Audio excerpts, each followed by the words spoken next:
Welcome to the Amy Plus podcast. Today's guest is moi. I am podcasting myself. This is not something I normally do, but I wanted to have a moment of reflection and just talk with you guys about the podcast journey. So I have 20 podcasts out there, you guys, and I just wanted to come on here and basically tell you about my journey, what it's been like, and to say simply thank you. Thank you for your support. Thank you for all the kind words you've given me. It's really meant a lot. Oh my gosh, I'm not supposed to be crying yet. I just started talking. Whew. So literally cannot believe I have 20 episodes on YouTube. And it is on Apple and Spotify, but I mainly concentrate on YouTube. And I wrote a blog about 2 weeks ago. And on the blog, I wanted to reflect on hitting a milestone. So, what was the milestone? That was getting 30,000 subscribers on YouTube since I started the Amy Plus podcast. And I've had a YouTube channel for a while, but I just haven't really done a lot on there.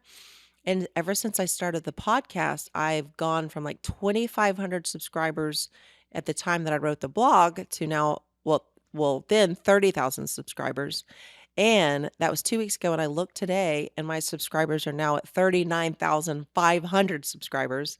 So before I release the blog, I'm going to go and change those numbers. But it just meant a lot to me. You'll notice on this podcast, I'm not a very eloquent speaker, as I say the word eloquent. I've learned a lot. I've learned to be patient. I've learned to be a better listener. I've deleted some of my podcasts that I did record in the beginning, but they didn't reach my standards. So I actually didn't even release those. But saying that, I wanted to share with you a few things that have surprised me along the way.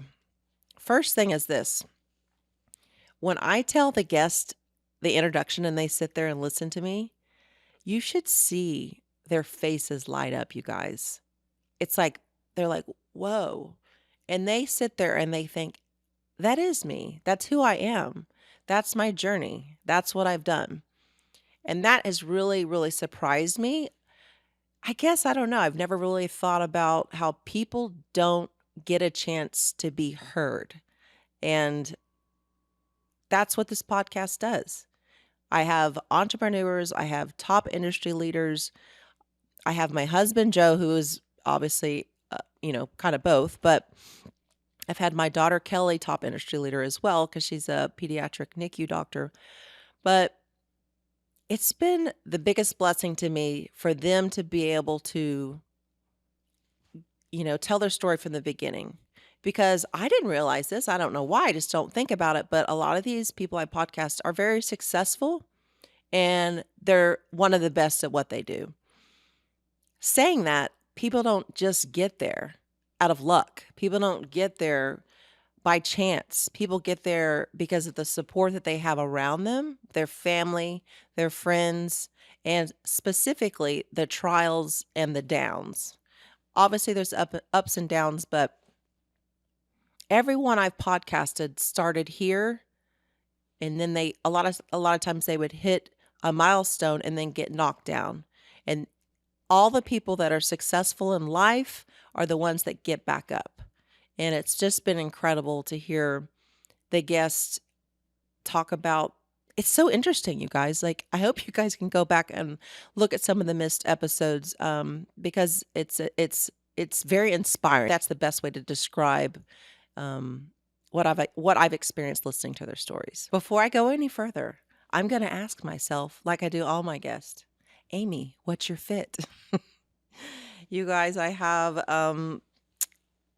some black pants on that I literally don't know the brand because I didn't know I was going to ask myself this own question. But I have Oscar de la Renta heart earrings on. I have a headband that is made from, I believe, a Prada scarf, if I could see it. But the top dog, I have a new Givenchy bomber jacket on that I literally just opened up about 5 minutes ago. And I was like, oh my God, I have to wear this on the podcast. If you know my style, I'm not really into streetwear, and I'm trying to get more into streetwear. So the army green is where it's at, one step at a time. So back to what I was saying. When I was doing all the social influencing for probably 3 years, I thought about doing a podcast for about a year. I prayed about it. And one day I just told my videographer, I was like, okay, I'm going to do it. I'm going to start it. You guys, I had no idea what that entailed. The work, the preparation, getting the guest, the questions. Um, Now, saying that, I am not complaining. It just took a minute for me to kind of like accept, okay, if I'm going to do this and be so busy, what am I going to take away? I'm going to be real with you guys. I haven't taken away anything. So I'm still trying to figure out my journey. So maybe say a little prayer for me because I'm doing the events, I'm doing the fashion influencing, and of course, my content of Joe and I's life with our family and friends, and now the podcasting. So it's been a journey, but I'm at a point where I want God to use me in a way that maybe I'm not focused on that as much as I want to be. So I'm at a reflection point in my life where I'm like, okay, what can I do forward to bring his name, honor, and glory the way that he deserves? Okay, there I go. I'm tearing up again. Whoo. Okay. I want to talk about a few of my episodes. I don't have time to talk about all of them, but I got to start with my husband, Joe. I've podcasted now 4 times. I don't think I released the first one, or maybe it's 5 times. I didn't release 2 of them. He, out of all my guests, he's the hardest to podcast.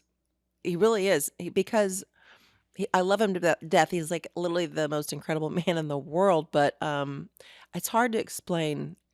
He it's not hard to explain.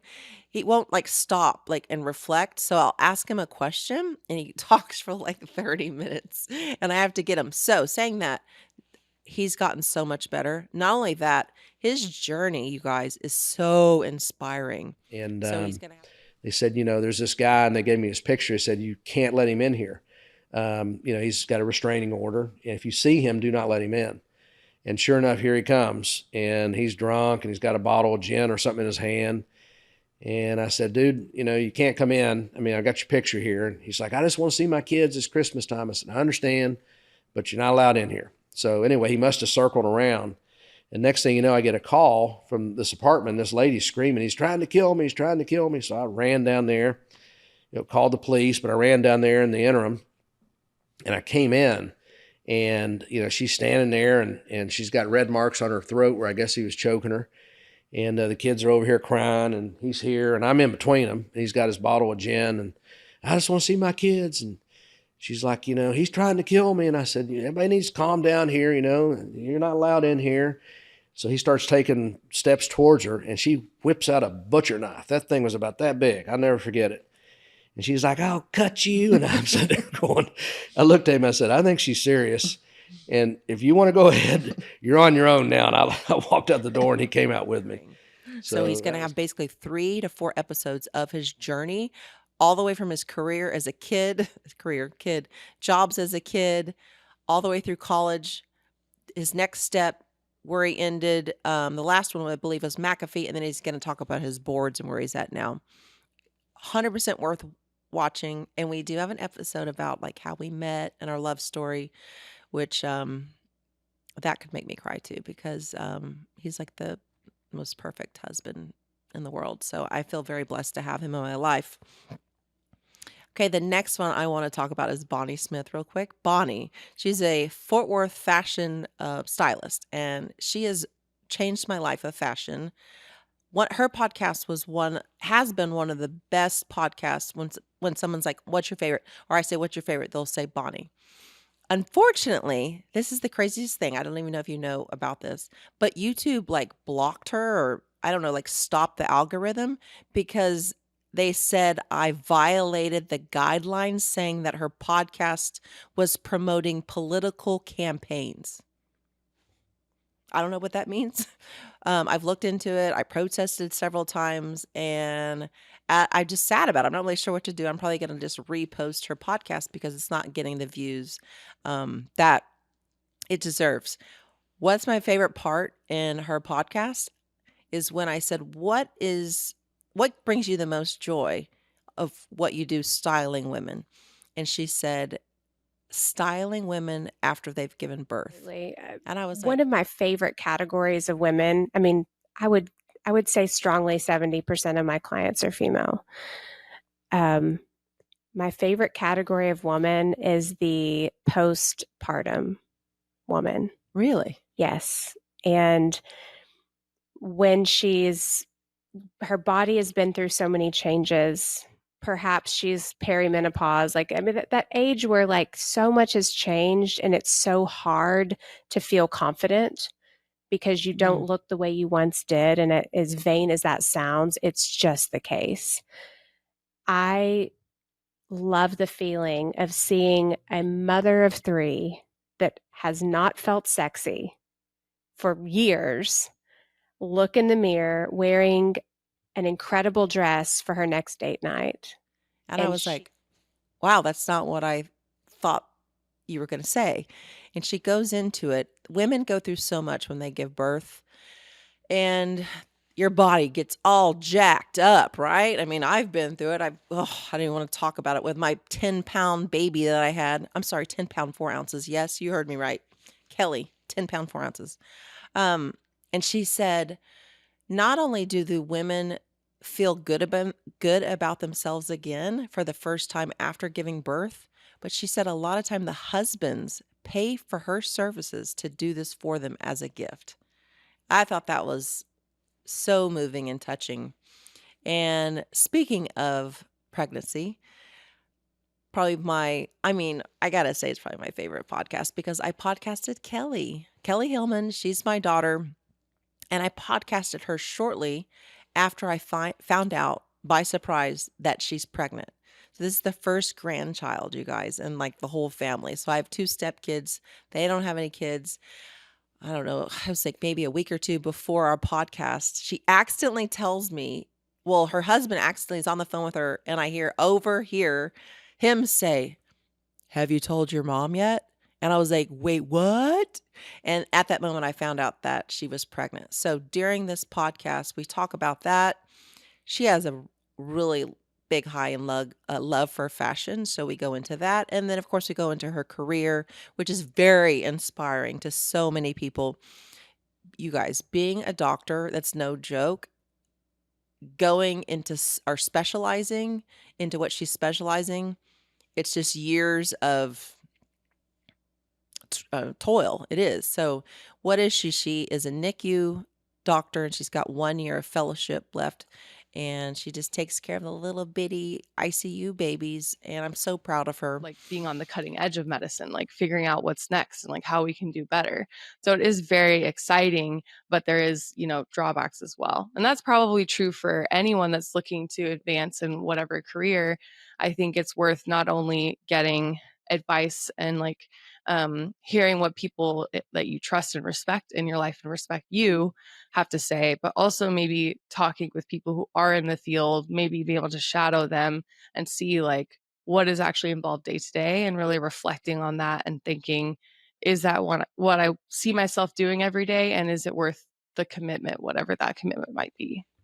Okay, the next one I want to talk about is my first podcast release. She actually wasn't the first podcast I did, but I nixed the one and never released it. But Ash Almonte. So she is an artist. She specializes in butterflies. She came to my house. We met through Instagram. We turned my home into an art gallery, and she created, I would probably say 12 pieces just for this event at my home. I didn't know what to expect. She didn't know what to expect. The one thing I learned from podcasting her is how hard it was for her to get to Austin, Texas, to Laguna Beach, California, where my home is there, and set up. It was a journey, you guys. It was a sacrifice. She's got 2 small children. Her husband, she paints these 12 pieces. They have to pack them in a van. They make this road trip across the country. Her mom's like on the phone with her, and she's like, "Who is this Amy lady again?" Because we had never met in person. And she's like, "Is she a stalker? Is she real? Are you going to show up?" And like, she's not who she says she is. So it's a really cute story. But that was one of those moments that, once again, I put myself in their shoes and what they have to go through to be on my podcast, for example, or do an art show or one of the fashion events. It's so much hard work. And I just want, if you're hearing this and you have been at my house at the events or I've podcasted you, I appreciate you very much. There are so many moving parts with, shipping artwork. What shows do we have lined up? What other commitments do I have? I want to make new work for your pop-up, right? It's really important to me that I do all the things properly, so what did he say? What did He he say to you? said, so you need to decide if you want to do this. And if you say yes, don't list out any barriers. You're just going to Laguna Beach and you're doing a pop-up, and that's that.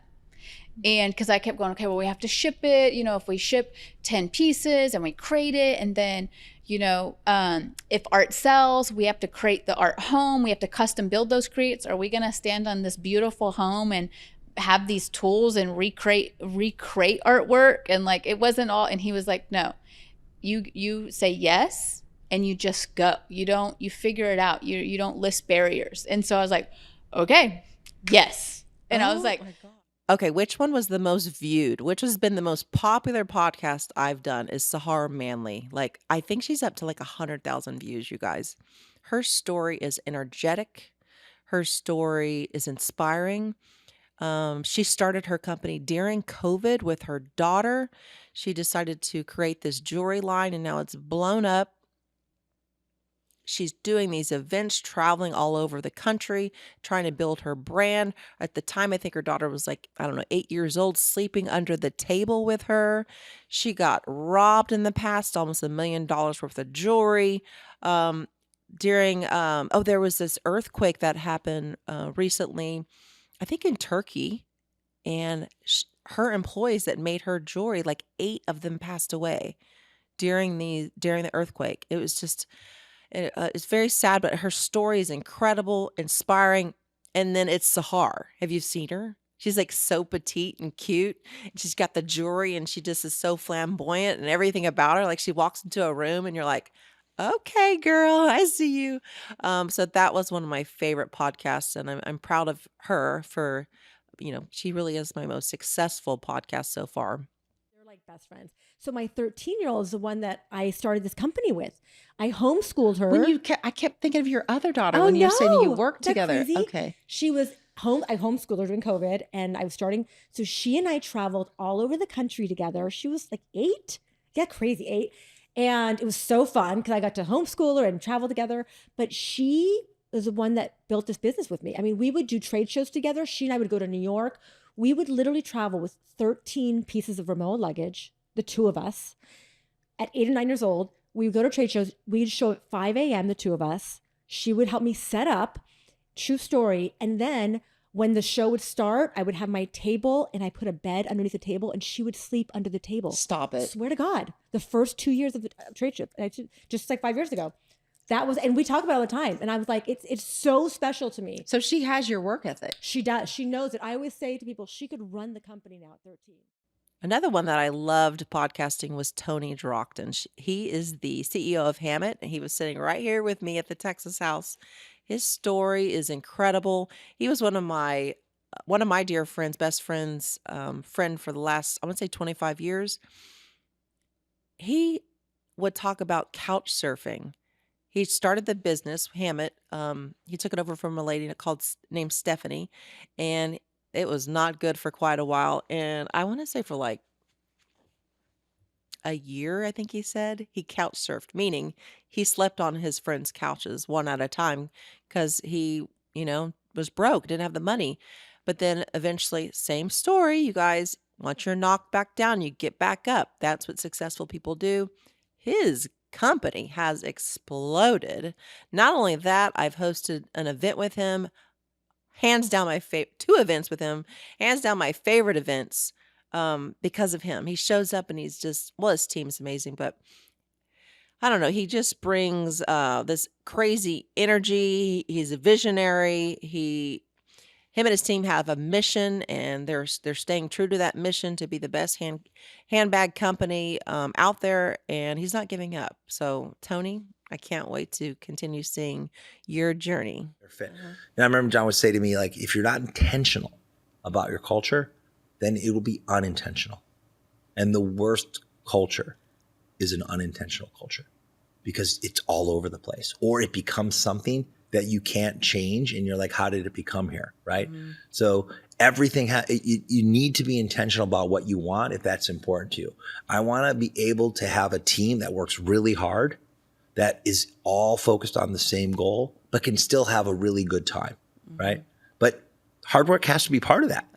You can't have a culture just a good time. Well, that's great, but those companies don't make it, right? So the combination of it. Okay, you want a funny one? My dear friend, Alicia Stewart, who, by the way, I have not told this to her yet. Alicia Stewart. So she is my jewelry concierge. So a lot of the jewelry that you see on me, so this whole stack, my stack. So she provided all this for me. She's got a lot of jewelry for Joe and I, both of our Rolexes. She's our neighbor. She was our next door neighbor here in Texas. That's how we met. We're not right side by side anymore, but she's also the wife to a 12-year veteran on the PGA Tour, Brian Stewart. Alicia is spunky. She's outgoing. You never know what she's going to say. She's a bing, bong, bing. She's beautiful, you guys. She's got this long, gorgeous blonde hair. And she's just a spark plug. That's what I would say. Not only is she a spark plug, but she's got a potty mouth. So this is the part that she doesn't know. Because of her cuss words, her profanity, she got blocked on YouTube too. So they just won't put it out there anymore. And I got an email about that. I was like, I listened back to it. I was like, oh, yeah. She did say a quite few too many. She messed up, but it's okay. I'm gonna have her back over again. I actually texted her a couple days ago because I wanted to podcast her like part 2, and I think I'm gonna wait. I'm gonna wait until I podcast her to tell her what I just told you guys. That would be so funny. I said, how I sell is I don't want every one of my clients to look the same, and I don't want to just sell safe stuff. I want, if you're gonna spend the money that you spend with me, I want it to be so bold and beautiful that, like, when you go to the grocery store or the mall or dinner, people are going to compliment it. That's the biggest form of flattery, is when 100%. Someone actually opens their mouth and says, wow, those are gorgeous. Because it's hard for people to, compliment people nowadays. Yeah. And when they do, that's basically saying, holy shit, those are gorgeous, right? I bet you get so many compliments on those because, well, for one, they're not round. They're Ashoka diamonds, which is by Kwiat Diamonds. It's a fabulous line. I work extremely close with them. I'm very close with Corey, the owner. And when I saw those, I literally was like, Amy, you're not going to be the same old girl that has just because I remember you actually telling me that you tried on your girlfriend's earrings and you're like, I want those. And I was like, no, you're not. You're not getting those. I'm not selling you those earrings. I'm going to sell you the most beautiful diamonds you've ever seen. So explain to everyone these type of diamonds. They are similar to an emerald cut, but don't they have them patented? Yes, it's a patent. Okay. Which podcast has been like the most mainstream, I guess, that a lot of people know, hands down, would be Kelly Dodd. She was on the Real Housewives of Orange County. I met her through an event that I hosted, actually the Hammitt event at the Laguna Beach house. And we've stayed in touch. I've gone to dinner with her and her husband. Anyway, I podcasted her. And if you know anything about Kelly Dodd, that girl is unfiltered, right? So to be honest, I just didn't know what to expect when she came on. The highlights for me, I would probably say there was this moment where I told her some quotes that I had read online, and one of them was like really negative. They were like, "Oh my gosh, Kelly Dodd, I can't stand her." Blah, blah, blah. And then another person was like, she's like, I love her because she just says what everybody thinks, but nobody will say. So I'm telling her these quotes, and she just goes, "Yeah, I think I have Tourette's or something. Something's wrong with me." It just comes out. I have no filter, in the head, out the mouth. And at that moment, that was my favorite part of her podcast, because love her or hate her, that humanized her, right? And I just wanted to give her a hug, like right at that moment, because she admits it, like she knows that's who she is. And that was a fun podcast and a good moment for me. There was that one thing that calling her a pig was something that hurt her, was a trigger. Not that I thought she doesn't look like a pig. It's just, I know that hurt her. So in the things like that, I wish I wouldn't have like said, or, was it nice? So I wrote down some quotes. I could tell you later about them. But if the audience sees you as someone, like, you say what you're thinking, and most people don't. I know. That's Because I have example. I'm on the spectrum, I think, or there's got to be some kind of Tourette's or something there where it just comes from my brain out my mouth, and not a filter. Like Rick has a filter, he'll know when to stop. I just say it, and I don't know what that is. I think it's just some kind of disorder.